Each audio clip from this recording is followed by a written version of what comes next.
हाँ शिवोहम। क्या विषय चल रहा था अपना?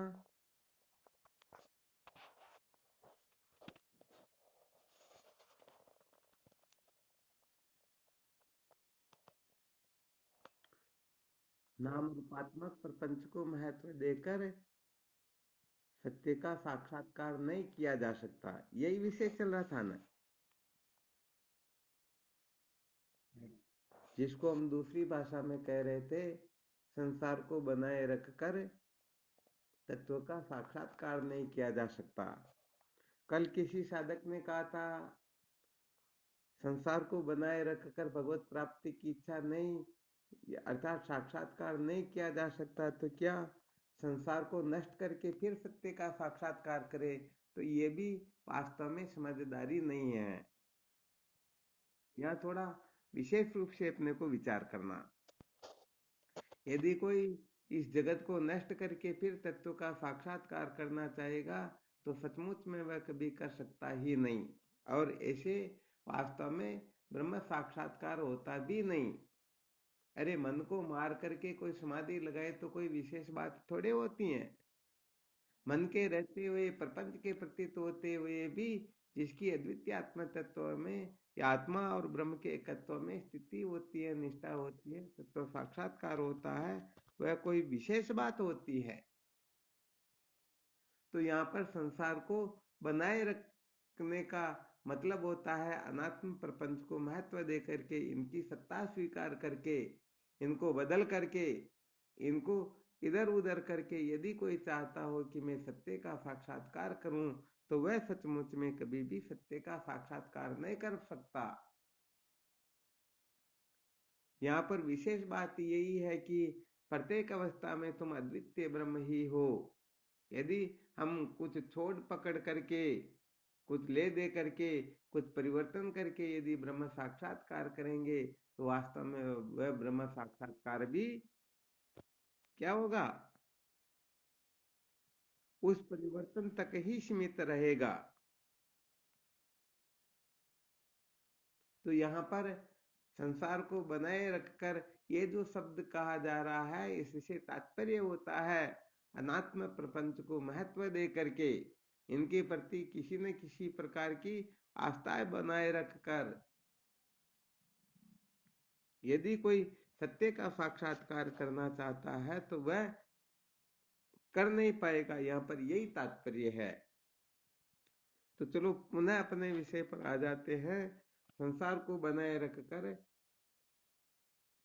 सत्य का साक्षात्कार नहीं किया जा सकता, इससे क्या क्या संकेत निकलते हैं? अर्थात संसार को बनाए रखना, इससे क्या तात्पर्य है? हम कब, कैसे, किस प्रकार से जाने कि हम संसार को बनाए रखना चाहते हैं, अथवा हम ठीक ठीक प्रकार से सत्य का साक्षात्कार करना चाहते हैं?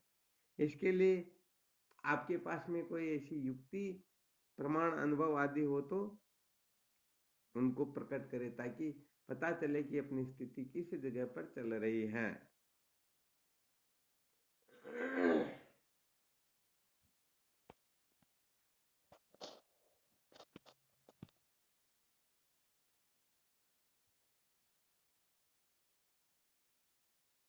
हाँ वो हम।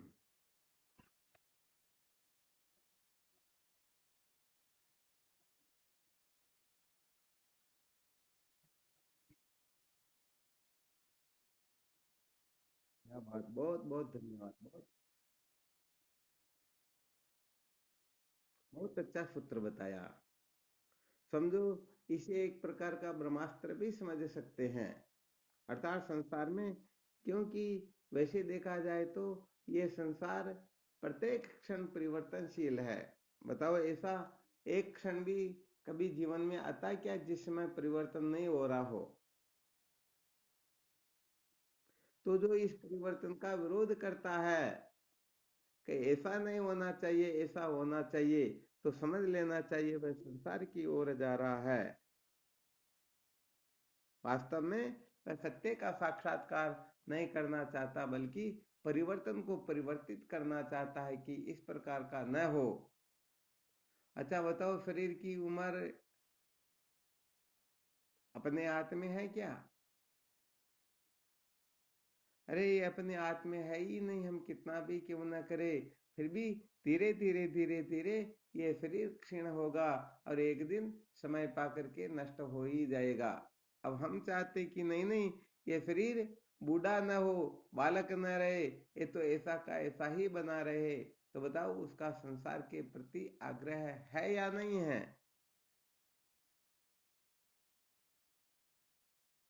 हाँ, तो यहाँ पर ही साधक कहने का मतलब इधर उधर होते हैं, इसलिए इस जगह पर थोड़ा ठीक तरह से समझना होता है कि वास्तव में हम कहीं संसार को बनाए रखना चाहते हैं, अथवा अर्थात बनाए रखने की इच्छा को दृढ़ रख करके फिर चाहे कि साथ में ही सत्य का साक्षात्कार भी हो, तो कहने का मतलब ये संभव हो नहीं सकता।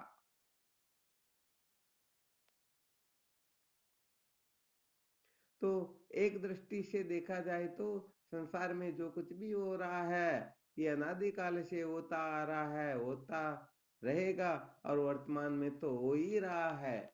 यदि हम इधर उधर करना चाहेंगे तो कहने का मतलब पूरा जीवन व्यतीत हो जाएगा, परंतु ये इधर उधर होगा नहीं।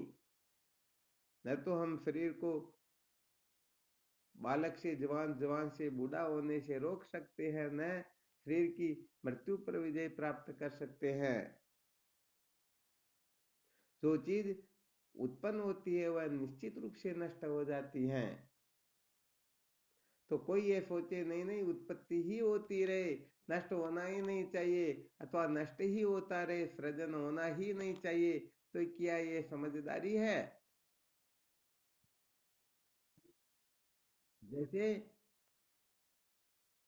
कोई ऐसा विचार कर ले, ये जितने भी बूढ़े हैं एक भी नहीं मरना चाहिए, ऐसी दवाई की खोज करते हैं जिससे एक भी मरे ही नहीं, और फिर जनसंख्या बढ़ जाएगी तो नई पीढ़ी को आने ही नहीं दे।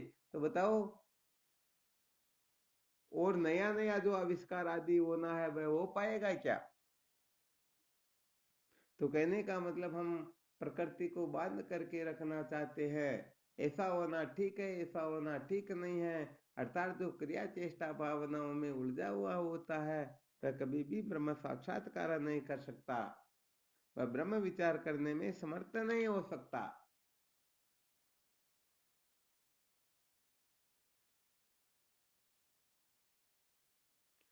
तो ये एक तरह से बहुत ही अच्छा सूत्र बताए, एक तरह से समझो।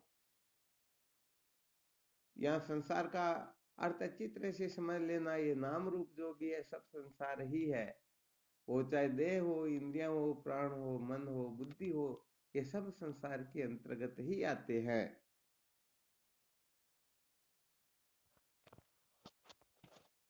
तो कहने का मतलब देह में, इंद्रियों में, प्राण में, मन में, बुद्धि में परिवर्तन होगा या नहीं होगा?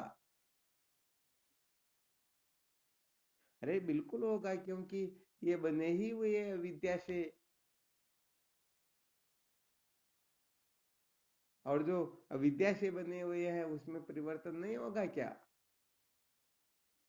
इसलिए वास्तव में देखा जाए तो इन परिवर्तनशील वस्तुओं में एक ऐसी वस्तु है जिसका परिवर्तन संभव ही नहीं है, उस वस्तु की यदि कोई जिज्ञासा करेंगे तब तो बात ठीक है, वरना कहने का मतलब बात नहीं। ये थोड़ी विशेष बात है।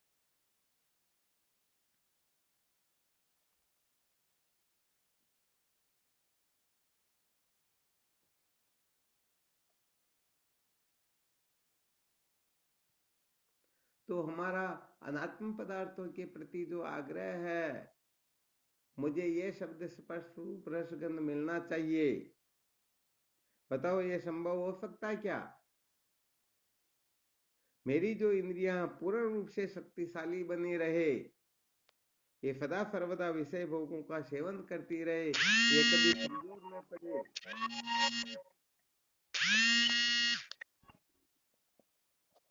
तो ये संभव हो सकता है क्या? ये संभव नहीं हो सकता। तो संभव हो नहीं सकता, और फिर यदि कोई संभव करना चाहे तो बताओ वह आत्मविचार से भटकेगा या नहीं भटकेगा? हाँ, बिल्कुल निश्चित रूप से भटकेगा। इसलिए ये बहुत बड़ा सूत्र इसका मैंने।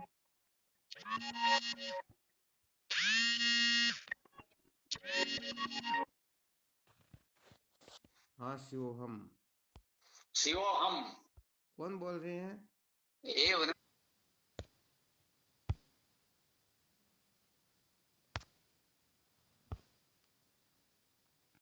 अच्छा, आवाज आ रही क्या?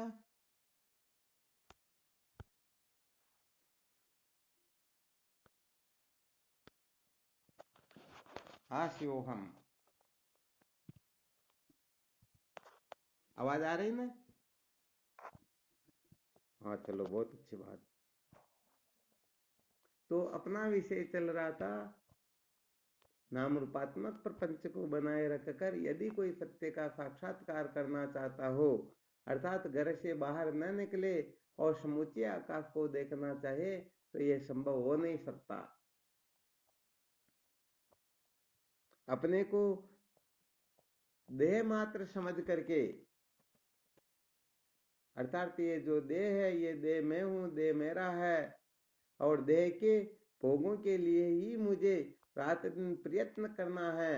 देह को मुझे सजाना है, संवारना है। देह के लिए बहुत बहुत बहुत बड़े बड़े मनसूबे बांध करके फिर ये चाहे मैं सत्य का साक्षात्कार कर लूं, बताओ कर सकता है क्या? अरे, घर को त्याग किए बिना यदि कोई कहीं पहुंचना चाहता है तो पहुंच पाएगा क्या? वास्तव में नहीं पहुंच पाएगा। तो बस इस जगह पर इस रहस्य को अच्छी तरह से समझ लेना चाहिए। सत्य के साक्षात्कार के लिए जो जो सत्य नहीं है उनको क्या समझना होता है? हाँ, तो पहली बात तो यह है कि जो जो अपने को असत्य प्रतीत हो, क्या प्रतीत हो, हाँ, जो हमें ठीक न लगे, जो झूठे हो, जो नाशवान हो, जो विकारी हो, और जिनको प्राप्त करके हम कृतार्थ नहीं हो सकते हैं, कुल मिलाकर के मैत्रेय ने जो याज्ञवल्क्य जी महाराज को कहा था कि अहम तेन कुर्याम एन नामृता श्याम, उसे लेकर मैं क्या करूंगी जिससे अमृत तत्व की प्राप्ति नहीं होती है। तो जिसके प्राप्त करने से हम अमृत तत्व से दूर हटते हो, अमृत तत्व का साक्षात्कार नहीं होता हो, ऐसी वस्तुओं का क्या करना होगा? इनका हम ठीक ठीक प्रकार से त्याग करेंगे, इनमें से महत्व बुद्धि को निकालेंगे, तभी हम सत्य के साक्षात्कार के योग्य हो सकते हैं। वरना हम कल्पना जरूर कर लेंगे, परंतु सचमुच में सत्य के साक्षात्कार के योग्य हम हो नहीं पाएंगे। बस इसीलिए बार बार कहा जाता है, जब तक हम देह इंद्रिया प्राण मन बुद्धि इनमें से किसी को भी महत्व देंगे, इनको बनाए रखना चाहेंगे, इनके विषयों की पूर्ति में ही लगे रहेंगे, तो वास्तव में आत्म तत्व का यथार्थ बोध होने वाला है नहीं। आ गया है समझ में?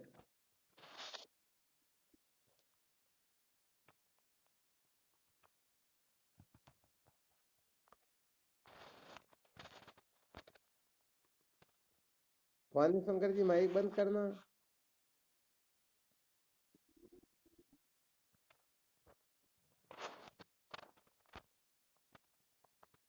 आवाज आ रही भवानी शंकर जी? हाँ, ऑडियो बंद करो।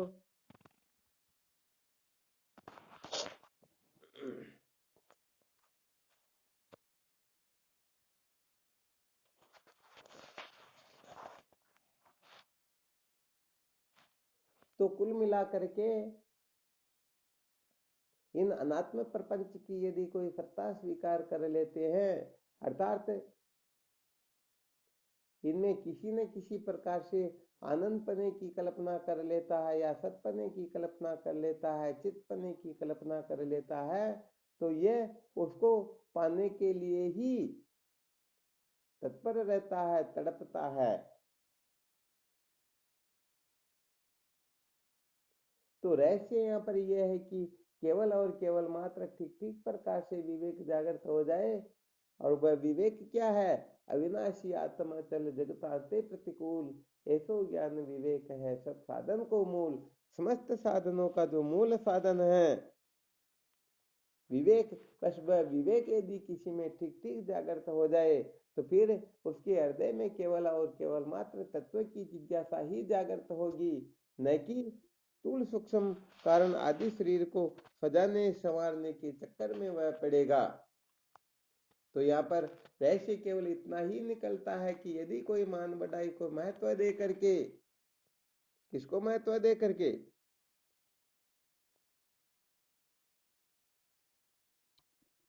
हाँ, मान बढ़ाई को महत्व दे करके, अर्थात मेरी मान्यता सर्वत्र होती रहे, कभी मेरा अपमान न हो, सर्वत्र मेरी जय जयकार हो, इस संसार में जितने भी हैं सब मेरी आज्ञा में चले, मुझे कोई आज्ञा न दे, मेरे से कोई श्रेष्ठ न हो, मैं सबसे श्रेष्ठ कहलाऊं। और फिर वह इस इतना बैठ जाता है कि मेरे समान इस संसार में कौन है, मैं धन में सबसे ऊंचा हूँ, पद प्रतिष्ठा में ऊंचा हूँ, नाम रूप कुल गोत्र वर्ण आश्रम में सबसे ऊंचा हूँ, ऐसे बहक करके वह कुल मिला करके इन अनात्म धर्मों के साथ में तादात्म्यपन करके इन धर्मों को अपना धर्म समझ करके वह जीवन भर पागल होकर के भटकता रहता है और वह समझता है कि बस इसी का नाम ब्रह्म ज्ञान है।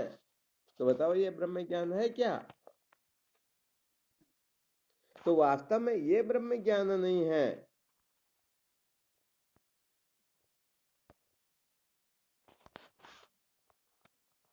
तो बस मुख्य सूत्र यही है कि कान पहले मान बढ़ाई छोड़ो, फिर दुनिया से मुखड़ा मोड़ो, लिख ले वो नीत अनीत बताऊं थाने राम मिलन की रीत।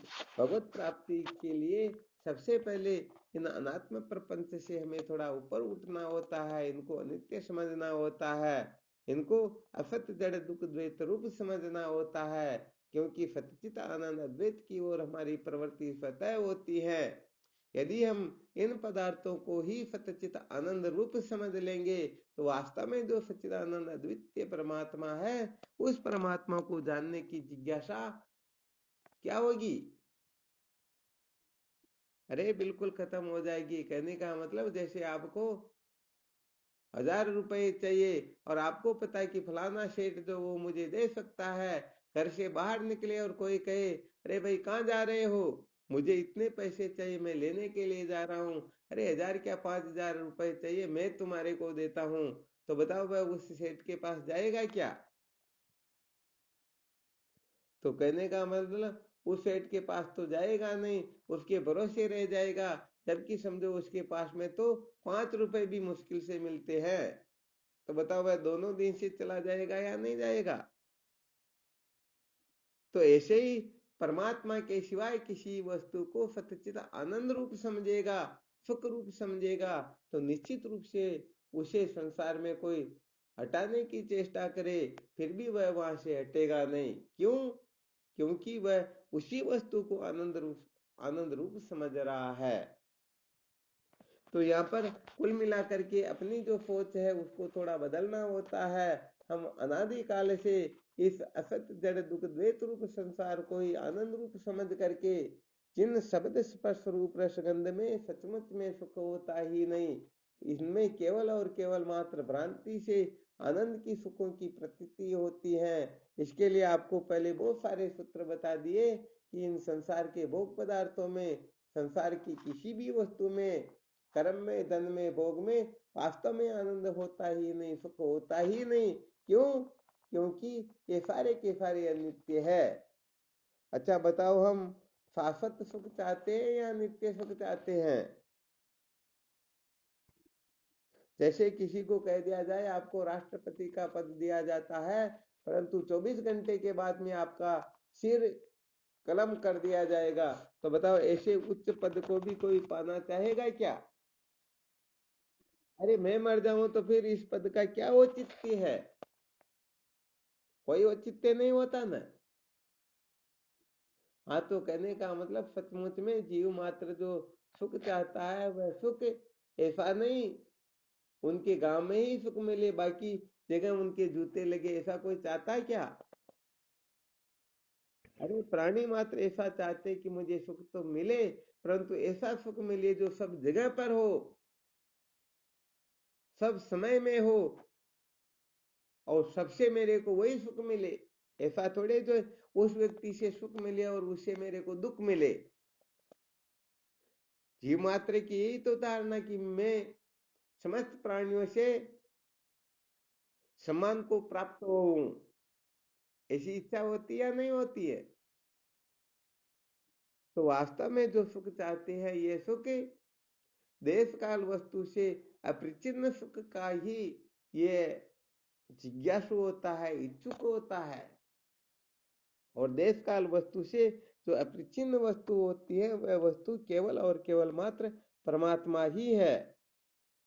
क्योंकि परमात्मा सब जगह पर है, सब समय में है, सबके अंतर्गत है। बाकी ये जितने भी पदार्थ है, ये सब जगह पर, सब समय में, सबके अंतर्गत है क्या? जैसे भारत जो है, ये नेपाल में नहीं है, नेपाल भारत में नहीं है, अथवा भारत अमेरिका में नहीं है और अमेरिका भारत में नहीं है। तो टुकड़े हो गए या नहीं हुए? कोई सोचता कि बस मुझे तो सुख तो चाहिए सब जगह पर, परंतु भारत को छोड़ना न चाहिए, या समझ ले कि भारत में ही सुख है, दूसरी जगह पर सुख नहीं है। तो भारत में रहेगा तब तक सुखी है, और दूसरी जगह पर क्या हो जाएगा?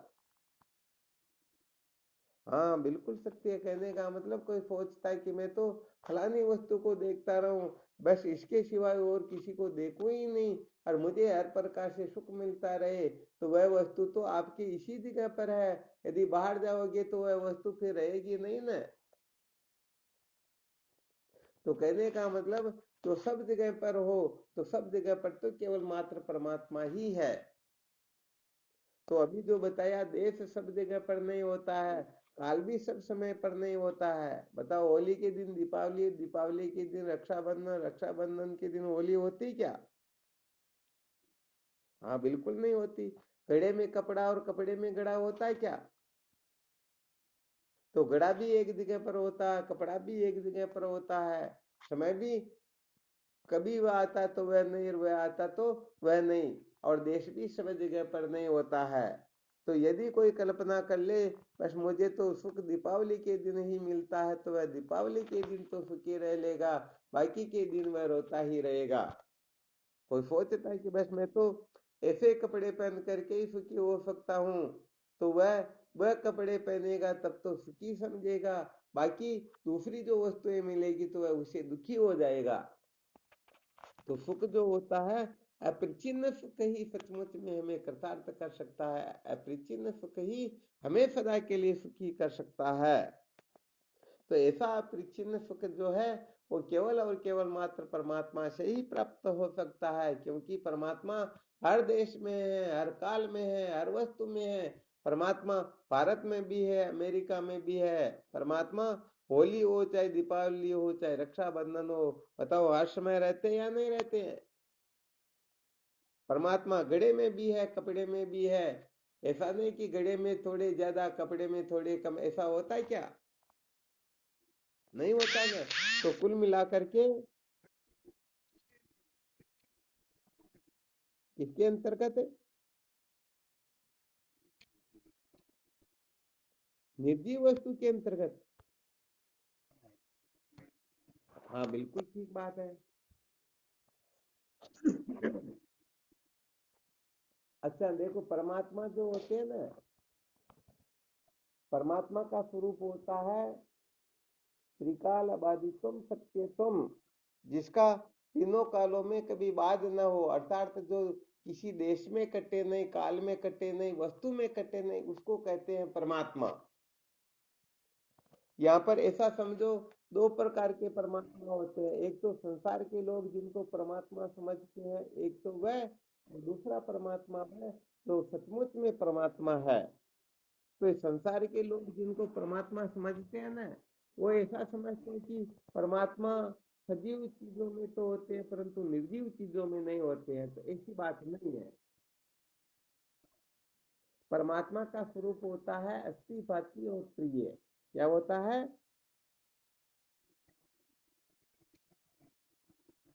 हाँ, वैसे परमात्मा निराकार भी है, वैसे देखा जाए तो वहां पर तो तीन स्वरूप बताया जाएगा। परमात्मा, हाँ, परमात्मा निर्गुण निराकार भी है, परमात्मा सगुण निराकार भी है, और परमात्मा सगुण साकार भी है। इस जगह पर जिस परमात्मा का वर्णन चल रहा है ना, वह परमात्मा कहने का मतलब हर जगह पर है, हर समय में है, हर वस्तु में है। क्योंकि यदि थोड़ी देर के लिए मान लिया जाए निर्जीव वस्तुओं में परमात्मा नहीं है, तो वह परमात्मा सत्य थोड़े हुआ क्या? परमात्मा तो उस जगह पर कट गया ना। और जो कटने वाला होता है वो वास्तव में परमात्मा नहीं होता है। अच्छा ये बताओ।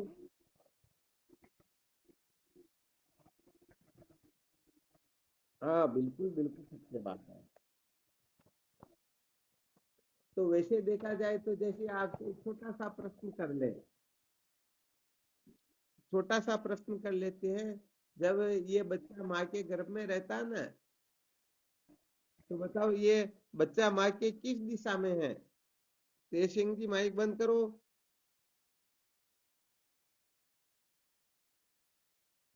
जब बच्चा माँ के गर्भ में रहता है तब बताओ माँ बच्चे की किस दिशा में है?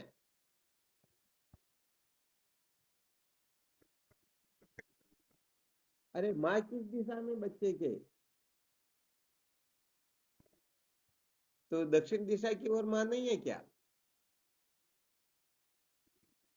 अरे तो माँ तो सर्वत्र है ना। कहने का मतलब बच्चा तो माँ के गर्भ में है। तो बच्चे के चाहे पूर्व की तरफ देखो, पश्चिम उत्तर दक्षिण ऊपर नीचे आगे पीछे, किधर भी देखो सर्वत्र माँ है या नहीं है? तो एक माँ जब सर्वत्र है तो क्या परमात्मा माँ से कमजोर है क्या? नहीं है ना। तो परमात्मा कहने का मतलब ये सजीव और निर्जीव जो वस्तुएं होती है ये अपनी दृष्टि से होती है। अच्छा बताओ आकाश। अच्छा आपके माइक को बंद करो, जब बोलना हो तभी माइक लगाओ, माइक को ऑन करो वरना बंद करो। हाँ कर दो बंद, ठीक है ना। कहने का मतलब जैसे आकाश जो होता है, आकाश कहते हैं खाली जगह को। तो आकाश ऐसी कौन सी वस्तु जिसके अंतर्गत आकाश नहीं है?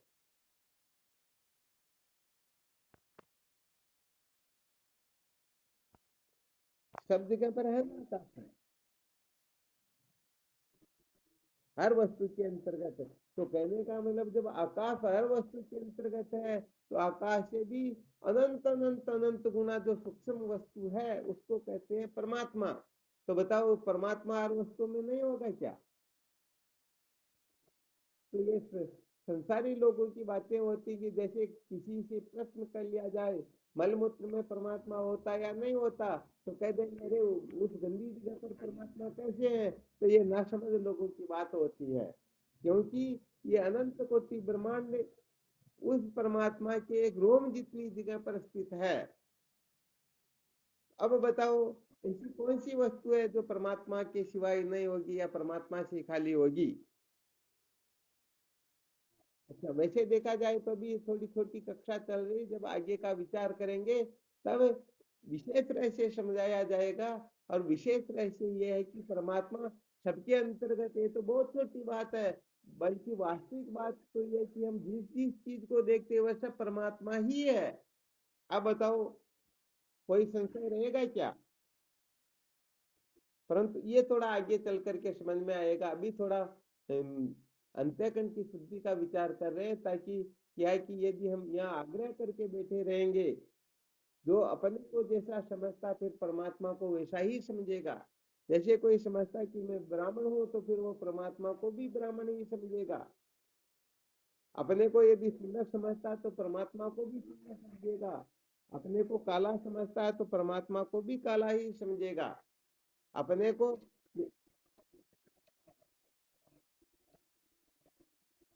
हाँ ठीक है।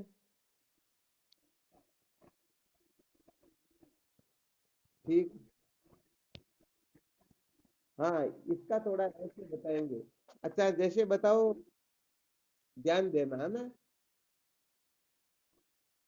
समझो 10 गड्ढे भरे हुए हैं, 10 गड्ढे रखे हुए हैं, जिसमें से एक गड्ढे में तो शराब भर दी, एक गड्ढे के अंतर्गत गंगा जल भर दिया, एक में पनाले का पानी भर दिया, एक में कीचड़ भर दिया, ऐसे करके 10 घड़े में अलग अलग कहने का मतलब तरल पदार्थ डाल दिया। अब ऊपर आकाश में सूर्य चमक रहा, उसका प्रतिबिंब 10 घड़ों के अंतर्गत पड़ता है। तो अब बताओ, शराब के अंतर्गत सूर्य का प्रतिबिंब पड़ रहा और गंगा जल में भी प्रतिबिंब हो रहा, तो सूर्य गंगा जल में शुद्ध और शराब में अशुद्ध हो जाएगा क्या? बात यहाँ पर यही होती है। तो इस संसार में कौन कैसा है, ये परमात्मा के कारण नहीं है, बल्कि ये अंतःकरण के कारण है। जैसे, हाँ, अच्छा, जैसे फोन के अंतर्गत सिम सिम जो होती है ना, भेद तो सिम का होता है, वरना फोन तो सब एक ही है।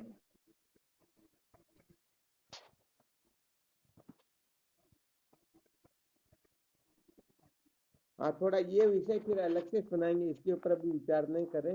अभी जो सुना रहे हैं वो थोड़ा सुनो, पे शंका के लिए अलग से अपन बात करेंगे, क्योंकि समस्त साधकों का थोड़ा समय अलग हो जाता है।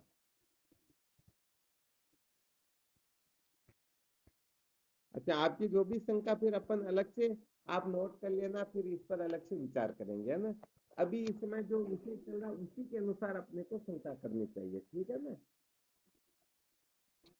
हाँ, बिल्कुल सत्य। क्या होता है कि जब तक अंतःकरण शुद्ध नहीं होता ना, तब तक कहने का मतलब जो कुछ भी हमें प्रतीत होता, परमात्मा भी हमें ठीक ठीक प्रकार से अनुभव में नहीं आते हैं।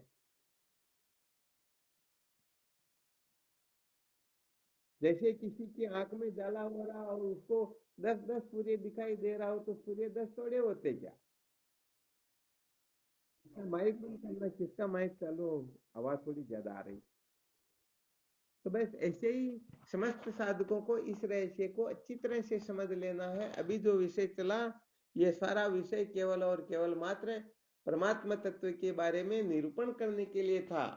परंतु परमात्मा तत्व का यदि ठीक ठीक हम अनुभव नहीं कर पा रहे, बल्कि ऐसा समझते हैं कि परमात्मा इस जगह पर है, इस जगह पर नहीं है, परमात्मा ऐसे है, ऐसे नहीं है। जब सबके अंतर्गत परमात्मा है, तो कोई चोर क्यों है, कोई सज्जन क्यों है, कोई ऐसा क्यों है, कोई वैसा क्यों, ये सारे के सारे धर्म उपाधिकृत होते हैं। क्योंकि पानी को किसी पात्र में डाला जाए तो जैसा पात्र होता है, पानी उसी आकृति का हो जाया करता। अब इसमें पानी का दोष नहीं होता, वो तो पात्र के दोष हुआ करते हैं। तो ऐसे ही कहने का मतलब, जिनके अंतःकरण में सत्वगुण की भावना अधिक है वह सदाचारी होगा, और जिनमें तमोगुण की भावना अधिक है वह कहने का मतलब राक्षसी प्रवृत्ति का होगा।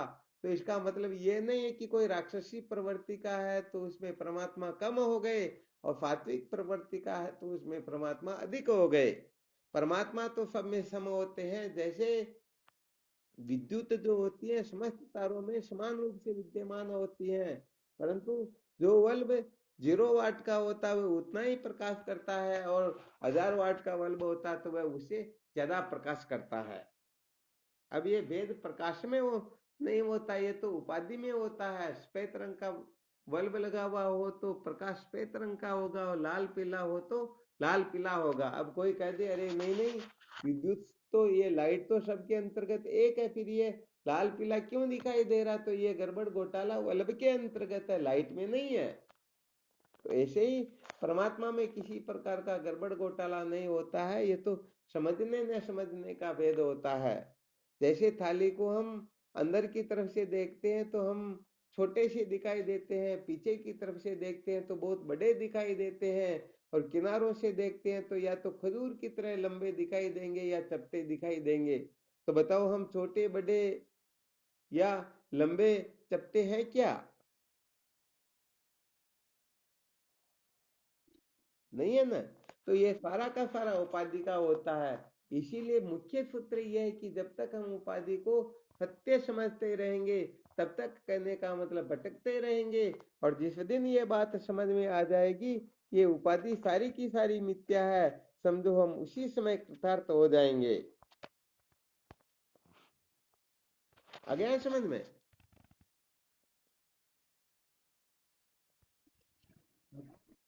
हाँ, ये विशेष बात है। तो इसके ऊपर अपने को और ज्यादा मंथन करना है। तो अभी इस समय केवल मात्र हमारा जो मुख्य विषय चल रहा था, संसार को बनाए रखकर कोई भगवत प्राप्ति करना चाहता है, अर्थात मेरी पत्नी पत्नी बनी रहे, धन धन बना रहे, मेरे मकान आदि जो है ये जैसे कि तैसे बने रहे, कुछ भी परिवर्तन न हो, ये नष्ट न हो, ये बर्बाद न हो, ऐसा वैसा न हो, और मुझे परमात्मा की प्राप्ति भी हो जाए, तो ये कहने का मतलब संभव नहीं होता है।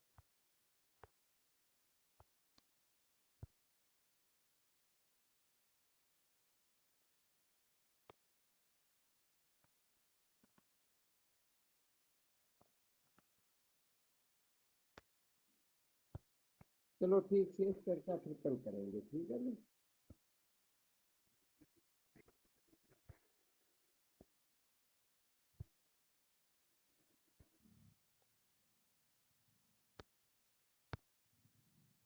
क्या सुना रहे थे? हाँ, क्या होता है कि अब थोड़ा वो अलग टाइप से समझाते हैं। तो कहने का मतलब कभी कभी ऐसा प्रैक्टिकली रूप से अपने को करके देखना चाहिए कि हम सचमुच में महत्व संसार को दे रहे हैं या सत्संग को दे रहे हैं। तो क्या होता है कि एक महात्मा ऐसा ही प्रैक्टिकल किया करते थे। वो गंगा जी के किनारे बैठ जाते थे, और एक तरफ तो एक थैली के अंतर्गत तो मोहरे थी, उनके पास कोई कमी तो थी नहीं, तो मोहरे को रख लेते एक थैली में, और एक थैली के अंतर्गत मोहरे जैसी थी वैसी की वैसी, कहने का मतलब वो मिट्टी की बना लिया करते थे। एक थैली में वो ले लेते, एक में वो ले लेते। तो एक तरफ समझो मोहरे थी, या समझो टके समझ लो। एक तरफ एक हाथ में टका रखते और एक हाथ में मिट्टी, और फिर हम्म, टका मिट्टी, मिट्टी टका ऐसा बोलते। कहने का मतलब जो टका है वही मिट्टी, मिट्टी है वही टका है। ऐसे बहुत देर तक अभ्यास करते, तो इसमें और इसमें कोई अंतर नहीं, जो ये है वही ये है। और ऐसा करते करते फिर कहने का मतलब उस मिट्टी से बने हुए टके को भी अंदर फेंक देते, और उस टके को, सोने के टके को भी अंदर फेंक देते। तो कहने का मतलब मिट्टी के टके को फेंकते समय हाथ एकदम पूरा स्वतंत्र होकर के, और सोने के टके को फेंकते समय थोड़ा हाथ आ गया समझ में। तो अभी तक टका और मिट्टी में अभी तक बहुत सारा भेद लग रहा।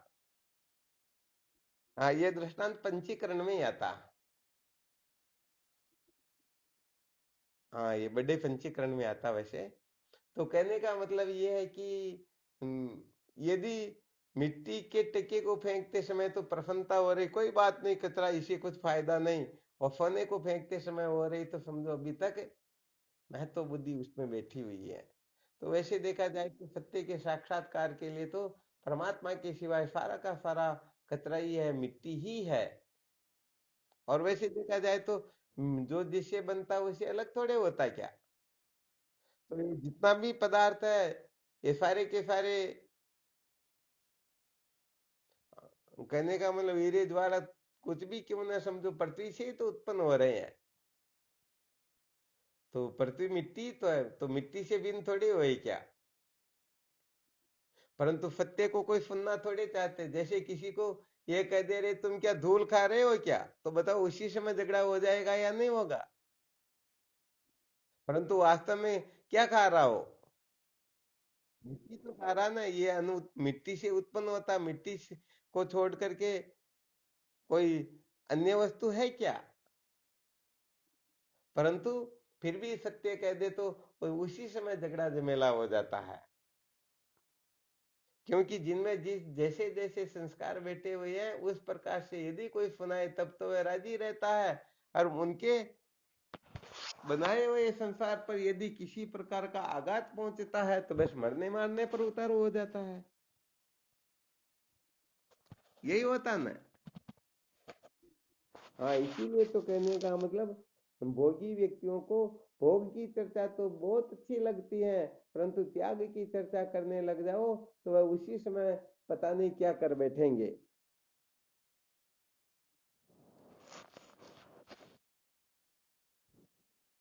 तो यहाँ पर अधिकतर तात्पर्य यहाँ निकलेगा, अपन जो विषय सुना रहे हैं इसका तात्पर्य, अपना जो विषय चल रहा है इसका विशेष रूप से तात्पर्य होगा कि मनोरंजन यदि कोई करना चाहे, मन और बुद्धि को महत्व दे करके, इंद्रियों को महत्व दे करके, अर्थात ये इंद्रियां इनके भोगों को सदा सर्वदा प्राप्ति करती रहे, इनमें शक्ति बरोबर बनी रहे और अंत तक मौज मस्ती ज्यों की त्यों बनी रहे, इस प्रकार की कल्पनाएं करके फिर यदि कोई ब्रह्म विचार करना चाहता है तो उनका ब्रह्म विचार सार्थक नहीं होगा। आ गया समझ में? तो संसार में अधिकतर यही होता है, स्थूल शरीर, सूक्ष्म शरीर और कारण शरीर, इन तीनों को सजाने की ही चेष्टा की जाती है, बल्कि इनसे ऊपर उठने की कोई कोशिश नहीं करते।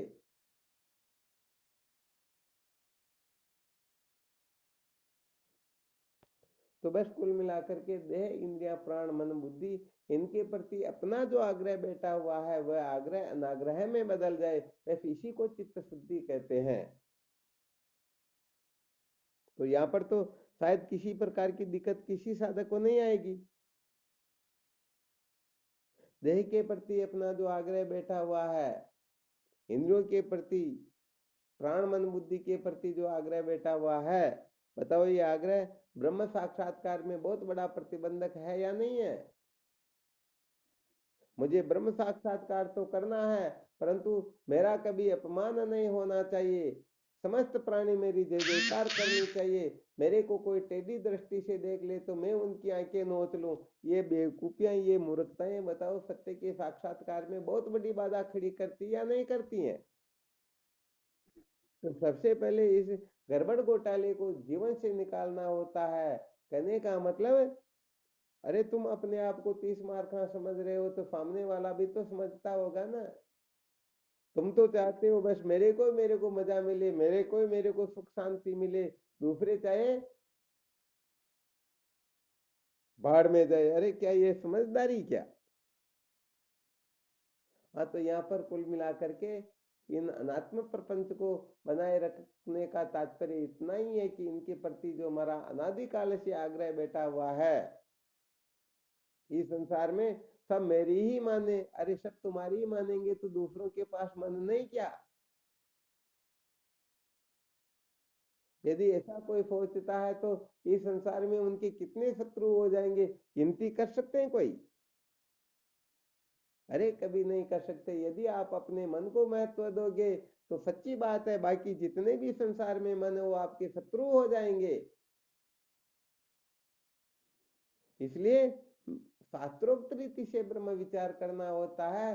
सबसे पहले इस वाचार्थ को, इस कचरे को अच्छी तरह से समझ करके फिर इनका त्याग करना होता है। इनमें किसी प्रकार की सत्यत्व, प्रियत्व, रमणीयत्व बुद्धि रखना ही, कहने का मतलब ब्रह्म विद्या से भटकना होता है।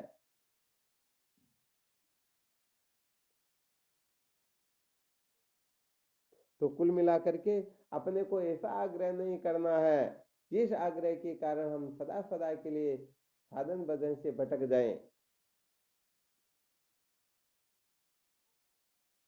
ऐसे बहुत सारे जीवन में आग्रह होते या नहीं होते? हाँ, बिल्कुल सत्य बात है। यदि ऐसा कोई आग्रह कर लेता है तो फिर कहने का मतलब उसे कभी भी सत्य का साक्षात्कार होता ही नहीं। इसलिए ये जो आग्रह बैठे हुए हैं, इन आग्रहों को अच्छी तरह से समझो और विचार करो कि क्या ये सचमुच में सदा सदा के लिए रह सकते हैं क्या? क्या सचमुच में पूरा विश्व, जिसे लोकेशना पुत्रेशना वितेशना कहते हैं, जिनको मलिन वासनाएं कहते हैं, देह वासना, लोक वासना आदि, क्या ये सचमुच में हमको प्राप्त हो सकती क्या? अरे अच्छी तरह से पता, भगवान रामकृष्ण जैसे 16 कला संपन्न, 16 कलाओं से अवतरित हुए, उनकी भी सर्वत्र स्तुति नहीं हुई तो हम आप कौन से खेत की मूली हैं? तो कोई चाहे कि संसार में सर्वत्र मेरी ही जय जयकार हो, तो सच्ची बात है देह को लेकर के यदि कोई ऐसी कल्पना करता है तो वह कभी भी कल्पांतर तक भी इसे पूरी नहीं कर पाएगा। और तत्व दृष्टि से देखा जाए तो सर्वत्र, अरे अनंत कोटि ब्रह्मांड में उनकी तो जय जयकार हो रही है, उनके सिवाय तो कोई दूसरी वस्तु ही नहीं है ना। तो ये बात बहुत मुश्किल से समझ में आती। कौन सी बात?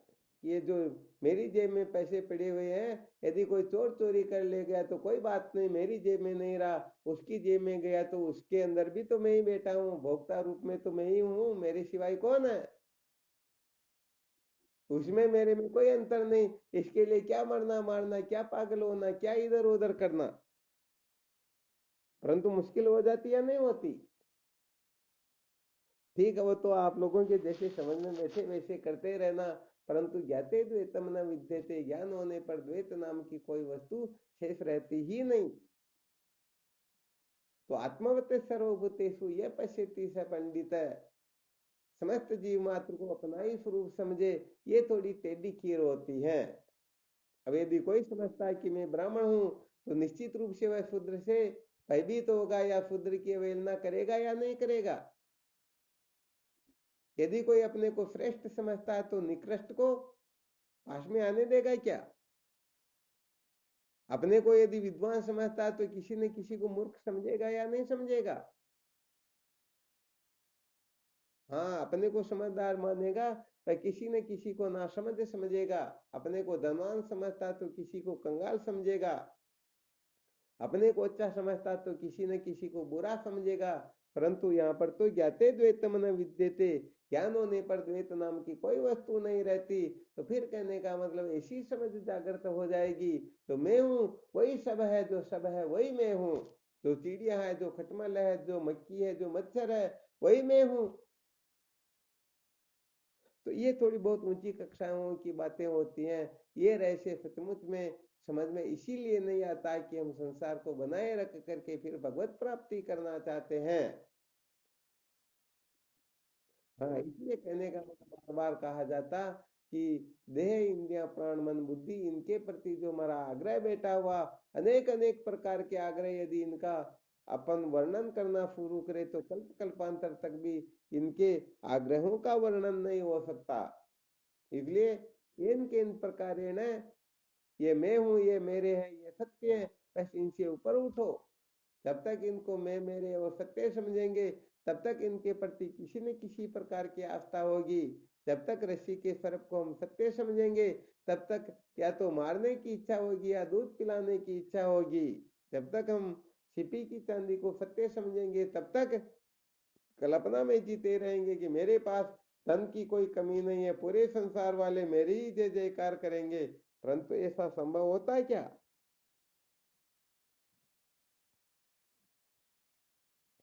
नहीं होता ना।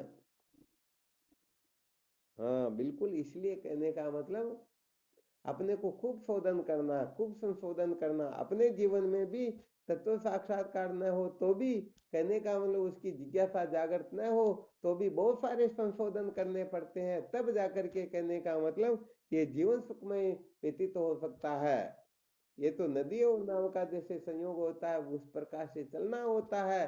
वरना अक्ल होशियारी लगाएंगे नहीं, इस प्रकार से मेरे मैं जैसे रहता हूँ वैसे ही सब रहे, तो कहने का मतलब थोड़ी देर में आपका क्या होगा, शायद कोई वर्णन नहीं कर सकता।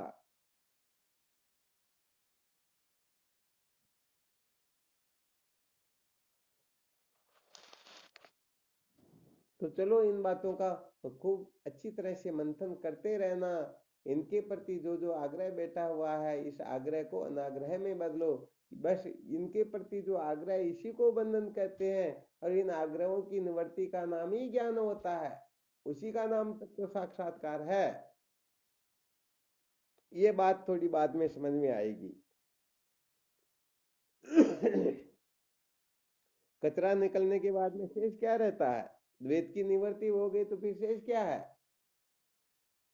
ज्ञान की निवृत्ति को ही तो परमात्मा की प्राप्ति कहते हैं।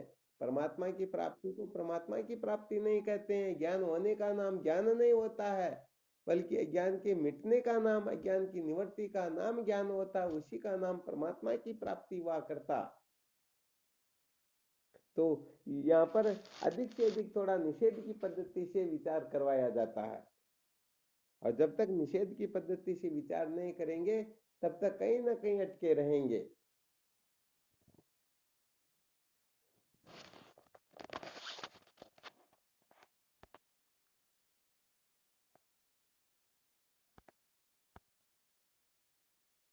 अच्छा, अब इसके अंतर्गत यदि कोई संशय हो तो शंका कर सकते हो। हाँ शिवोहम।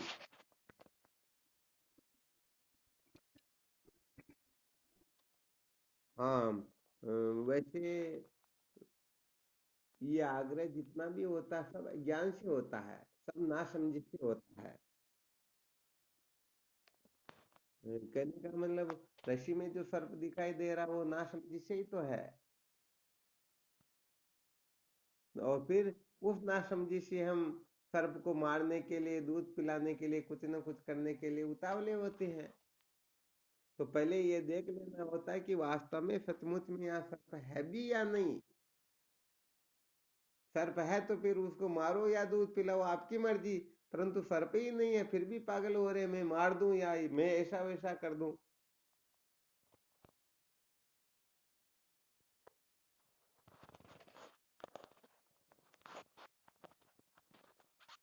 तो यहाँ पर सबसे पहली बात तो यह है कि यदि देह इंद्रिय प्राण मन बुद्धि प्रतीत भी हो रहे हो, फिर भी कहने का मतलब मेरे को तो ऐसी मौज मस्ती मिलनी चाहिए, दूसरे को नहीं मिलनी चाहिए, ये सबसे बड़ी गड़बड़ घोटाले की बात यहाँ हो जाती है। यदि आप देह इंद्रिय प्राण मन बुद्धि की सत्ता स्वीकार करते हो तो आत्मना प्रतिकूलानि परेशान न समाते रहता है। अपने को जो ठीक न लगे वह दूसरों के साथ में मत करो। यही तो संसार को बनाए रखना है, कि मुझे तो लड्डू खाने को मिले और बाकी को भले 7 दिन की सूखी रोटी मिले, कोई दिक्कत की बात नहीं, क्योंकि मैं श्रेष्ठ हूँ, ये तो निकृष्ट है, ये तो रूखी सूखी खा करके ऐसे ही टाइम पास कर लेंगे, मैं महत्वपूर्ण हूँ, तो ये समझदारी क्या।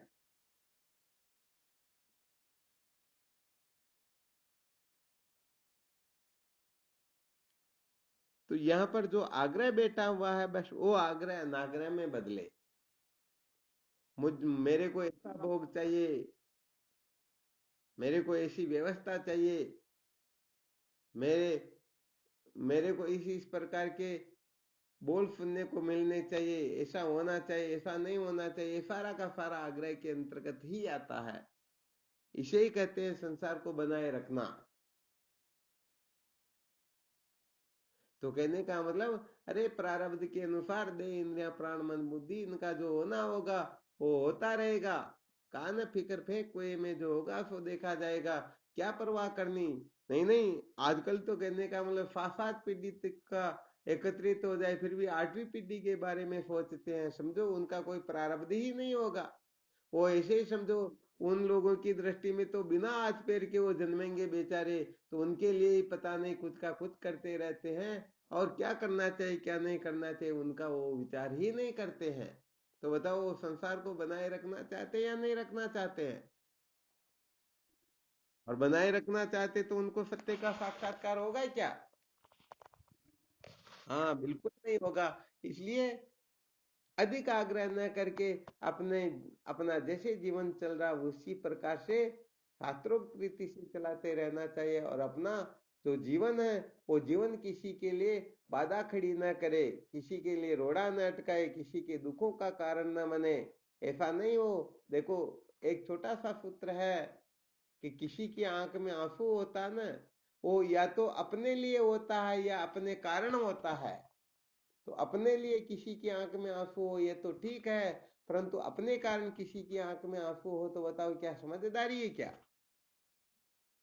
हाँ, इसलिए यहाँ पर बहुत मंथन करना होता है, विचार करना होता है। ये चिन्मयदार मंत्र इसीलिए कर्म उपासना के वर्णन किए गए। ब्रह्म साक्षात्कार में तो चुटकी जितना काम होता है, परंतु यदि अंतःकरण को शुद्ध नहीं किया तो बड़ा गड़बड़ घोटाला होगा। इसलिए एक बहुत बड़ा ब्रह्मास्त्र बता देते हैं, अच्छी तरह से ध्यान रखना।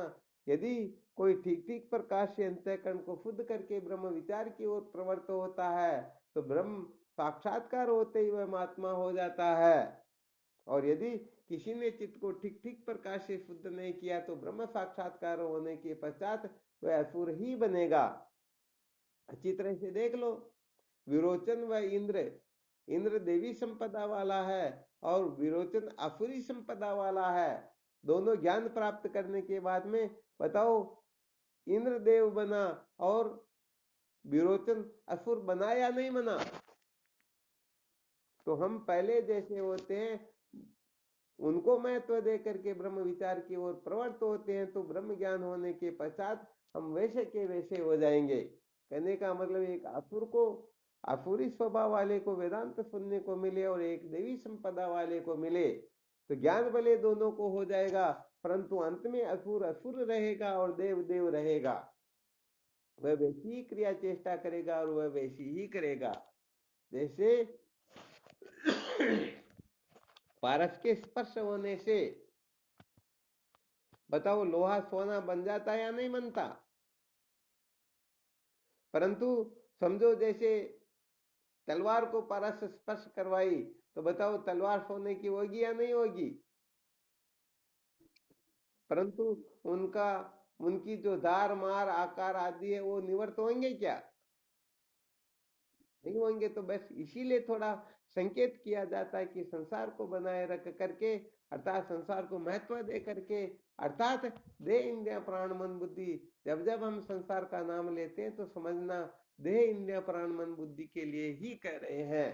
तो देह इंद्रिय प्राण मन बुद्धि को महत्व दे करके फिर यदि ब्रह्म विचार की ओर प्रवृत्त होगा, जैसे आंख को महत्व दे करके बस मेरी आंख को तो जो सुंदर सुंदर है वही नजर आने चाहिए, मेरी नाक को इत्र सेंटी सूंघने को मिलने चाहिए, जीभ को कलाकंद खाने को ही मिलने चाहिए, इसी प्रकार से त्वचा को उस प्रकार के भोग और कान को इस प्रकार के शब्द मिलने चाहिए। तो ब्रह्म साक्षात्कार होने के बाद में वह यही तो समझेगा बस मेरे को ज्ञान तो हो गया, अब क्या करना? तो पहले जो कर रहा वही तो करेगा ना। बस मेरी आंख को यही देखने को मिले, दूसरा यदि मिले तो वह पागल होकर के पता नहीं क्या क्या करने लग जाता है। हाँ, ज्ञान का ध्यान रखना। ज्ञान वास्तव में एक ऐसी वस्तु होती, ज्ञान वस्तु के अधीन हुआ करता है, इसलिए चाहे कैसा भी क्यों न हो उसको ज्ञान निश्चित रूप से हो सकता है, चाहे उनका अंतःकरण कितना भी अशुद्ध क्यों न हो।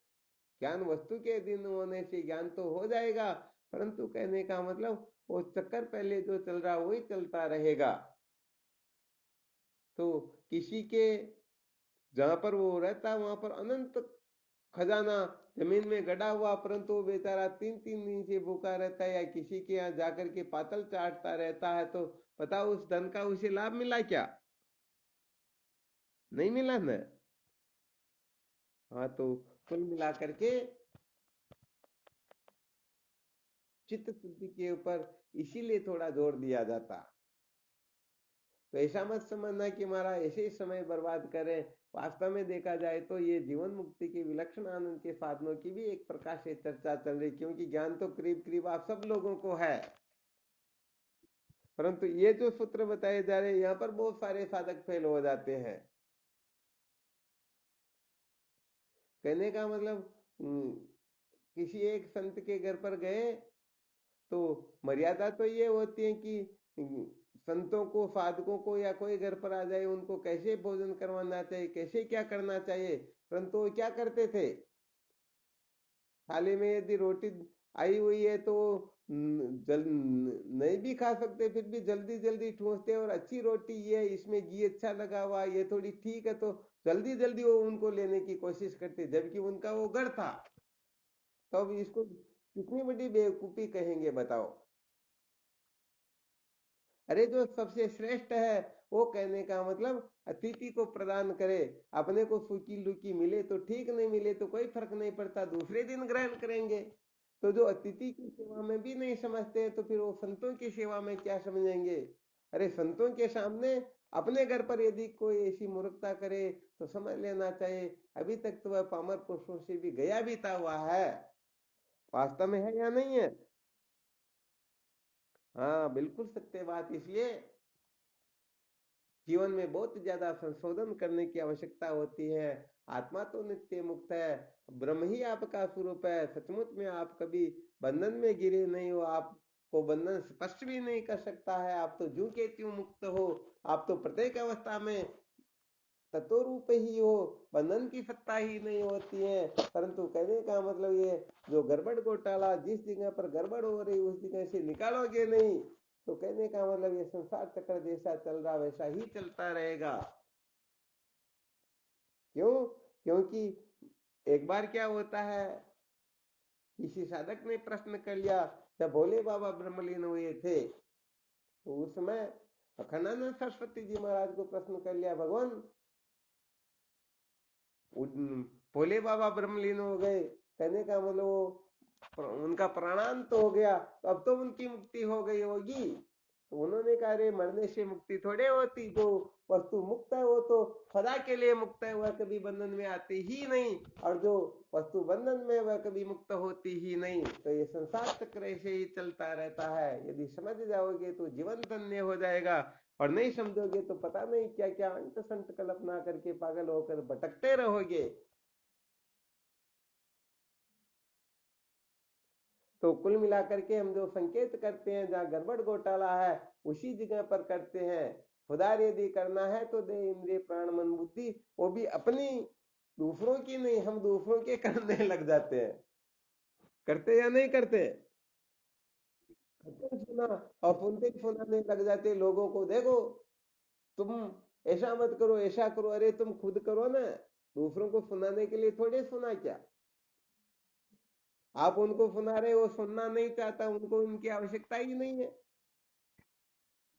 पहले ही गड़ा भरा हुआ, फिर आप और डाल रहे हो तो बाहर ही तो निकलेगा।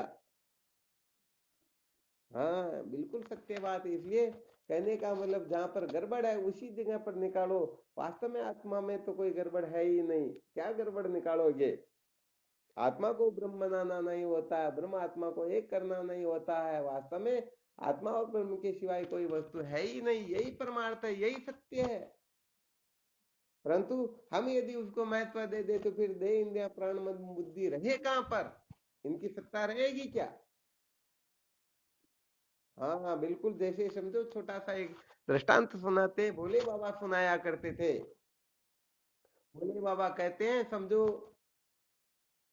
वेदांतियों के यहाँ पर एक सभा हुई। क्या हुई? और वहां पर समझो समस्त मत पंथ वाले आ गए। तो बताओ, वेदांत के जो महात्मा होते हैं वो सबको कुर्सी या स्थान दे सकते हैं या नहीं दे सकते हैं?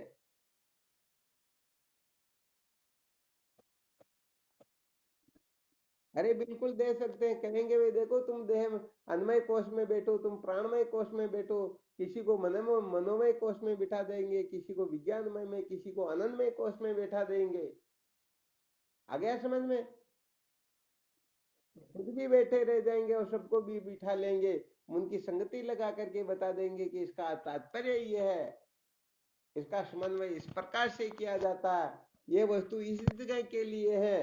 परंतु अब विचार करो, किसी वेदवादियों के यहाँ पर कोई शास्त्रार्थ हो रहा, कार्यक्रम हो रहा, कुछ भी हो रहा, अब वहां पर वो कहने का मतलब, कोई वेदांत के महात्मा चले जाए, कोई वेदांती चला जाए, तो बताओ उनके पास ऐसा है क्या तो वेदांती को भी बिठा दे और खुद भी बैठे रह जाए? अरे उनकी क्या ताकत है विचारों की कि वो वेदांतियों को बिठा दे और उनको बिठा दे और खुद जीवित रह जाए? तो ब्रह्म साक्षात्कार होने पर तो ज्ञाते द्वैतम न विद्यते, ब्रह्मवेता महात्माओं के सामने तो कतरा कुछ है ही नहीं, फिर ये कतरा उनके सामने कैसे टिक सकता है? आ गया समझ में? हाँ, तो बहुत धन्यवाद। इसका बहुत अच्छी तरह से मंथन करो, खूब विचार करो, और इस प्रकार से विचार करोगे तभी सचमुच में अपना जीवन धन्य हो पाएगा।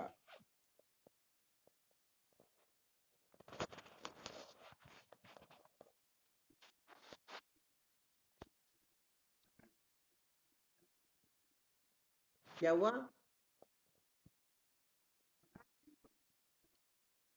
हाँ बिल्कुल सत्य बात है। आकाश की दृष्टि से देखा जाए तो पृथ्वी नाम की कोई वस्तु नहीं होती है, और पृथ्वी की दृष्टि से देखा जाए तो आकाश नाम की कोई ना कोई वस्तु होती है। क्यों? क्योंकि ये पृथ्वी उसी से तो उत्पन्न हुई है। तो यहाँ पर कुल मिलाकर के बहुत अच्छी तरह से समझना होता, अच्छी तरह से निर्णय लेना होता है। तो अच्छी तरह से यदि किसी को समझना हो तो सबसे पहले देह इंद्रिया प्राण मन बुद्धि के प्रति जो अपना आग्रह बैठा हुआ है, अभिमान बैठा हुआ है, ममता ममता बैठी हुई है, इनके पीछे जो अपना पागलपना बैठा हुआ है, इसको मूल सहित नष्ट करो, इनको मूल सहित मिटाओ। फिर देखो वास्तव में तुम ही तुम हो, तुम्हारे सिवाय कोई दूसरी वस्तु है ही नहीं। फिर सबके शरीर तुम्हारे शरीर, सबके मन तुम्हारे मन, सबकी बुद्धि तुम्हारी बुद्धि, सबका सुख आपका सुख, अलग से कुछ करने की आवश्यकता ही नहीं होगी। फिर तो ऐसा आनंद आ जाएगा कि मैं ही स्वर्ग में बैठ करके, क्या बात करते हो, मैं ही ब्रह्मा हो करके, अरे सब कुछ तुम ही तुम हो। फिर तो पिशास्माद वातः पौती, पिशास्माद अग्निश्च इंद्रश्च मृत्युर्धावती पंचमे, अर्थात मेरे ही पैसे वायु चलता है, मेरे ही पैसे सूर्य उदय होता है, मेरे ही पैसे ये ब्रह्मा विष्णु शंकर भागे भागे फिरते हैं।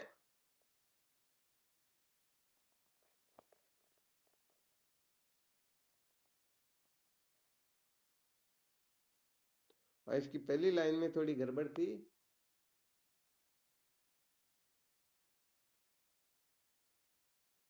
तो कुल मिला इनका जो तात्पर्य बताया वो तो बिल्कुल करेक्ट था।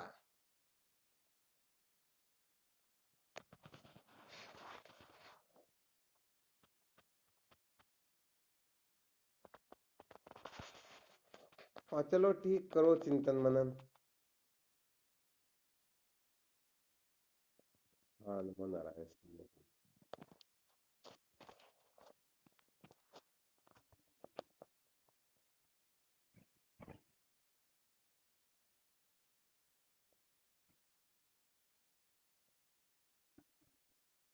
हाँ, नमो नारायण। शिवोहम शिवोहम शिवोहम।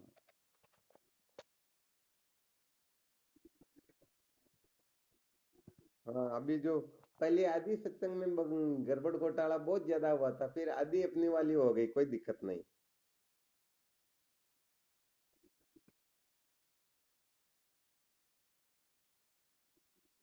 हाँ, नमो नारायण नमो नारायण। शिवोहम। अच्छा, इसके ऊपर खूब मंथन करना, कल इसी के ऊपर फिर शंका समाधान करेंगे, क्या समझ में आया क्या नहीं आया।